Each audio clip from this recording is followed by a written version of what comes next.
Ja, i går der blev jeg jo ikke færdig. Det vil være nogle af mine studerende, der siger, at det er ikke bare i går, det er mange gange, det sker, at jeg ikke når at blive færdig. Fordi jeg har så mange ting, jeg gerne vil fortælle. Men i går der viste jeg jo sådan en række bullets af ting, som jeg synes, som man måske kunne lære af i de lidt mindre samfund.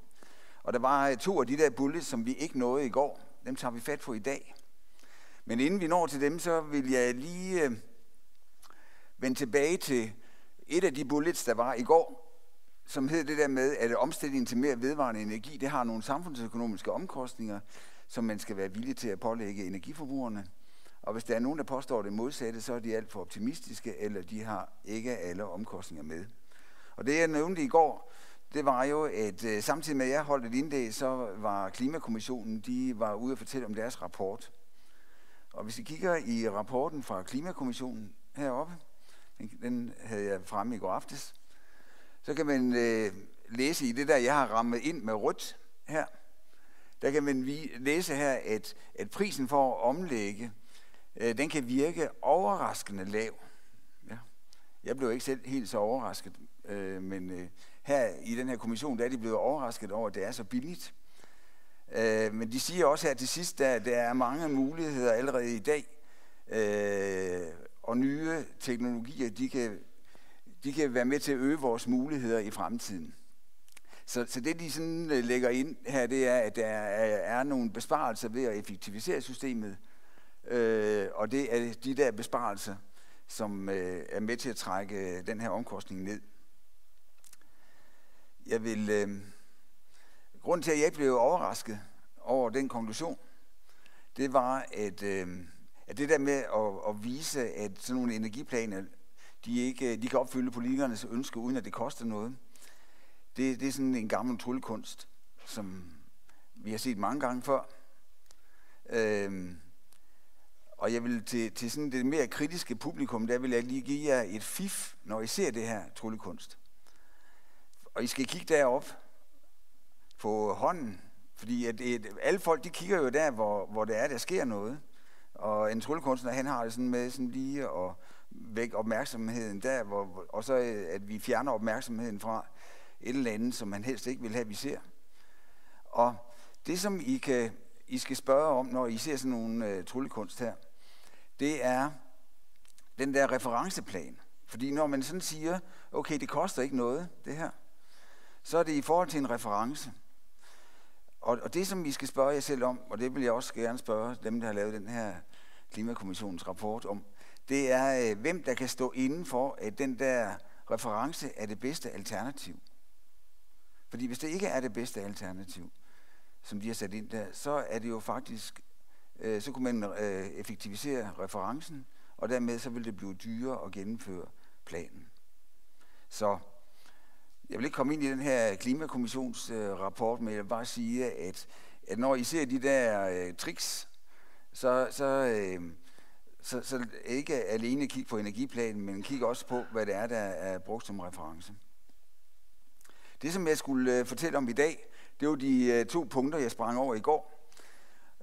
Og det er, at når man skal effektivisere sådan et system her, og få mere vedvarende energi ind i systemet, så er det altså meget, meget vigtigt, at man ikke alene kigger på el, men man kigger på hele energisystemet.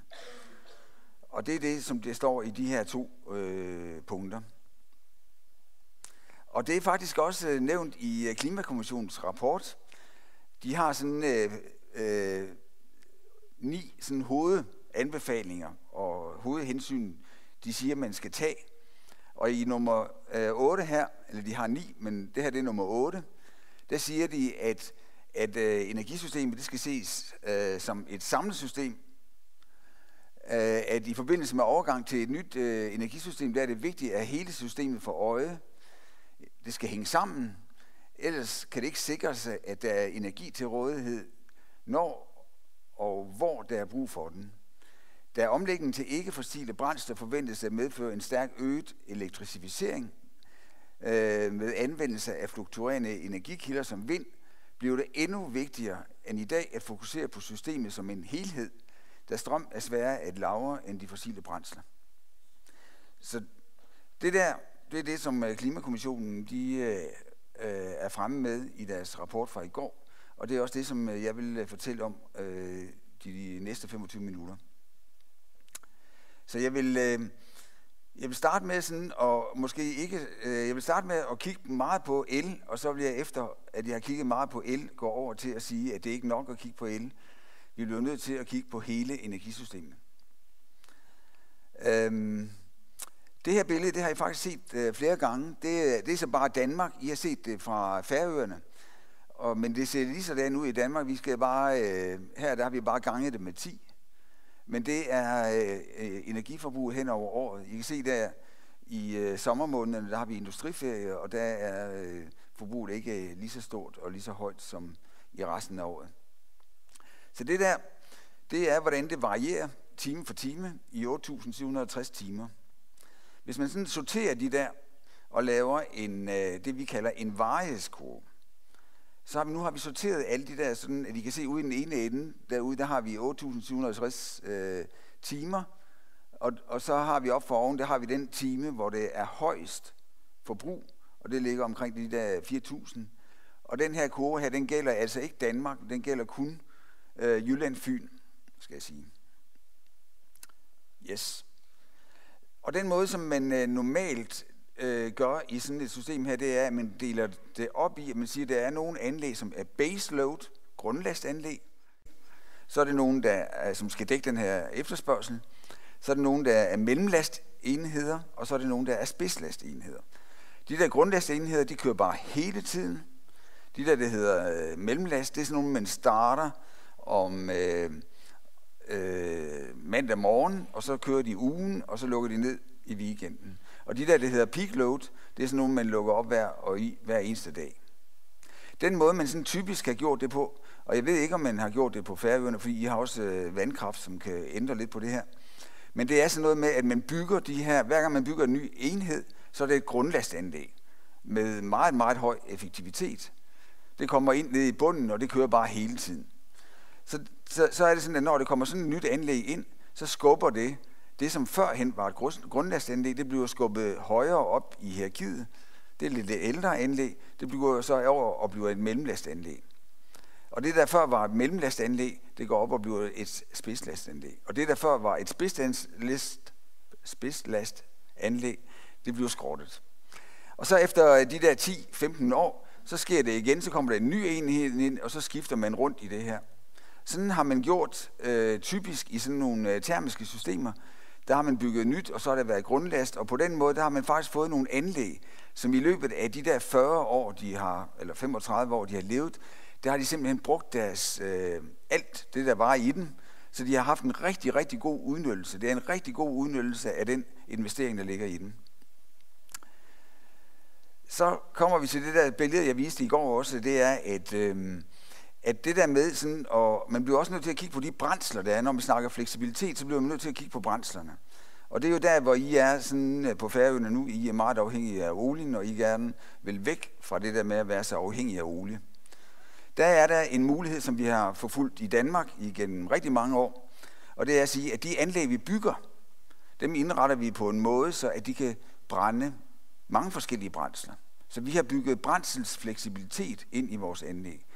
Det vil betyde, hvis I skulle forny jeres oliemotorer her på Færøerne, jamen så vil I bygge et anlæg, som havde muligheden for også at brænde biomasse, og måske flydende naturgas, og olie og kul. Sådan et anlæg på den måde, der kunne I faktisk bygge noget fleksibilitet ind, og så ville det være sådan, at jeres brændselsindkøbere, de kunne gå ud på verdensmarkedet, og så kunne de sige, okay, hvis vi kan få noget rigtig billig biomasse fra Canada, så køber vi det. Hvis det er sådan, at der kommer nogle kul ind, som er billige, jamen, så bruger vi dem. På den måde, der får man sådan, at man altid, og i løbet af hele levetiden af det her anlæg, der kan man vælge de billigste brændsler. Så det her, det mener jeg simpelthen, det er en rigtig god mulighed, hvis vi bare alene kigger på el, og så laver noget, hvor man gerne vil bringe noget fleksibilitet ind i sine investeringer. En anden ting, som jeg synes er utrolig vigtigt med fleksibilitet, det er også det der med, hvor meget de her anlæg de kan regulere, og hvor hurtigt de kan regulere. Vi hørte her i formiddag, at de der dieselmotorer, de havde et teknisk minimum på 50% eller sådan noget der. Sådan hørte jeg det. Det lyder af meget, synes jeg. Altså, dengang, at vi var i Elsam, et monopolselskab, og jeg gik ud og snakkede med de der kraftværksfolk, så sagde de også, at teknisk minimum, det lå på de der 30%. Det viste sig, at dengang vi sådan virkelig fik meget vind ind, og vi blev meget fokus på bundlinjer og økonomi, så viste det sig, at det var altså muligt at regulere den noget længere ned. Så der er sådan noget mulighed for at blive lidt mere kreativ og lave lidt mere innovation om at få anledning til at få et øget reguleringsområde. Men som sagt, altså I har ikke så meget biomasse på Færøerne, men I ligger rigtig godt for at kunne importere det på verdensmarkedet. Altså i Danmark, der har vi faktisk importeret biomasse fra Canada, så det burde ikke være noget stort problem. Så hvis I kigger derude under den sorte herude, der kan I se, at det er der, vi har skabt fleksible kraftværk med alle de der muligheder for at brænde alle mulige forskellige produkter. Og det var her, vi ville have været stoppet. Det var det, vi havde syntes, at så havde vi opnået vores mål, hvis vi havde bygget det. Hvis vi ikke havde været i den situation, at vi havde fået meget vind ind i systemet. Fordi at vinden stiller også nogle ekstra krav til det her system. Og det kommer ind på det her billede, der kan I se det samme igen. De røde, det er forbruget. Det grønne, det er produktionen time for time med vind. Og hvis man tager det røde og trækker det grønne fra, så får man den her kurve her, orange. Og der kan I se, det varierer jo rigtig, rigtig meget op og ned. Og det er jo faktisk det her system, det er jo det som backup-systemet til vindmøllerne. Det er det, som det system skal klare. Og hvis vi igen laver en varighedskurve over det, så får vi den her kurve her. Og hvis vi sammenligner det med den tidligere kurve, I så den første, den øverste af den, det er den uden vind, og den bagved, der har vi trukket vinden ud. Og det I kan se der, det er jo, at vi får en kurve, som slet ikke har plads til så meget grundlast og så meget mellemlast. Vi får simpelthen et backup-system, som ikke bliver udnyttet så effektivt. Det får en meget lavere udnyttelse. Det kan jeg vise her. Altså de der baseload grundlastanlæg, der er ikke plads til så mange af dem, og de kommer alligevel ikke til at køre hele tiden. Det samme gælder med de der middellastanlæg. Så med at få den her vind ind i systemet, hvis vi ikke tænker anderledes, men bare tænker ligesom vi plejer at gøre, så vil det være sådan, at vi har et stort produktionssystem kørende, som bare ikke udnyttes lige så effektivt, som det burde. Det, som man kan gøre her, det er jo, hvis man er heldig og er tæt på et pumpekraftsystem, eller et vandkraftsystem, som vi er i Norge, sammen med nordmændene, jamen så kan man jo få en bedre udnyttelse af systemet ved, at man pumper vand op i grundlastperioden, hvor der er plads til det, og så kan man aflade det igen, og så fjerne spidslasten. Det giver jo en betydeligt bedre udnyttelse af systemet. Det her billede her, det viser det, som jeg lige har været inde på. Det røde, I kan se, det er elektriciteten, som går ud til forbrugerne. Det er blevet brugt lidt el til transport. Det er til togene. Vi har ikke ret mange eltog i Danmark, men vi har lidt. Så går det noget el til husholdninger og til handel og service og produktionserhvervene. Og så eksporterer vi også noget. Og så kan I se, at vi laver elen, det gør vi på de decentrale værker og på de centrale værker og på vindmøllerne. Og I kan forestille jer, og så kan I også se, hvor vi får elen fra, altså kullene, dem her henter vi ved hjælp af import, og den grønne og naturgassen, det har vi som indre ressourcer. Hvis I det der billede der, som nu Klimakommissionen har kigget på, skal lave alt det der om, altså det grønne, det skal øges i det her billede, så kan I godt se, at hvis det bliver på bekostning af de decentrale værker og de centrale værker. Vi kan ikke undvære den, fordi hvis det ikke